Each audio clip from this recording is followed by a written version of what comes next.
হে everyone, এই বৃষ্টির মরশুমে আমি ট্রাই করলাম মাশরুম মশালা। তো এর জন্য আমি নিয়ে নিয়েছি কয়েকটা মাশরুম, একটা পেঁয়াজ, কয়েকটা আলু, একটা ক্যাপসিকাম, একটা টমেটো আর কাঁচা লঙ্কা। অ্যাট ফার্স্ট দেখো মাশরুমগুলো এখানে আমি ভালো করে জলে ধুয়ে নিয়েছি। মাশরুমগুলো একটু জলের মধ্যে দিয়ে হালকা ঘষলেই ধুলোগুলো আলাদা হয়ে যাবে।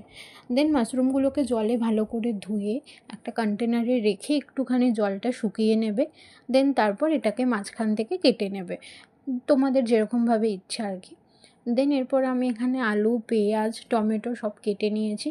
এরপর কাটা হয়ে গেলে আমি পুরো রান্নাটা করেছি ইন্ডাকশানে আমি তেল গরম করতে দিয়ে এর মধ্যে কেটে রাখা আলু দিয়ে দিয়েছি, আর একটু হলুদ দিয়েছি এবং লাল লঙ্কা গুঁড়ো দিয়ে ভালো করে এটাকে নেড়ে নিয়েছি। তারপর এর মধ্যে মিশিয়ে দিয়েছি পেঁয়াজ, কেটে রাখা ক্যাপসিকাম কুচি এবং লঙ্কা কুচি দিয়ে ভালো করে নাড়াচাড়া করার পর এর মধ্যে দিয়ে দিয়েছি আমি জিঞ্জার গার্লিক পেস্ট।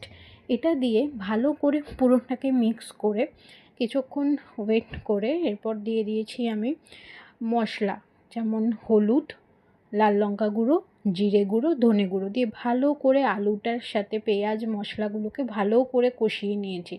কষানোর পর আমি দিয়ে দিয়েছি কেটে রাখা মাশরুমগুলো ভালো করে মশলার সাথে মিক্স করে কিছুক্ষণ ধরে নাড়ানোর পর আমি এটাকে ঢাকা দিয়ে দিয়েছি।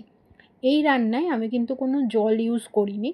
ঢাকা খোলার পর তোমরা দেখতে পাবে মাশরুম নিজের জলটাকে অনেকটাই ছেড়েছে।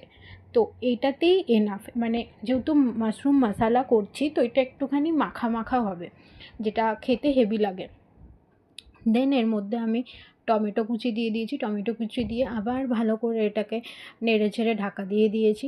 দেন ঢাকা খুলে আমি এর মধ্যে দিয়েছি নুন আর গরম মশলা গুঁড়ো। দেখো ফাইনালি আমার মাশরুম মশলা রেডি। দেখা হচ্ছে পরের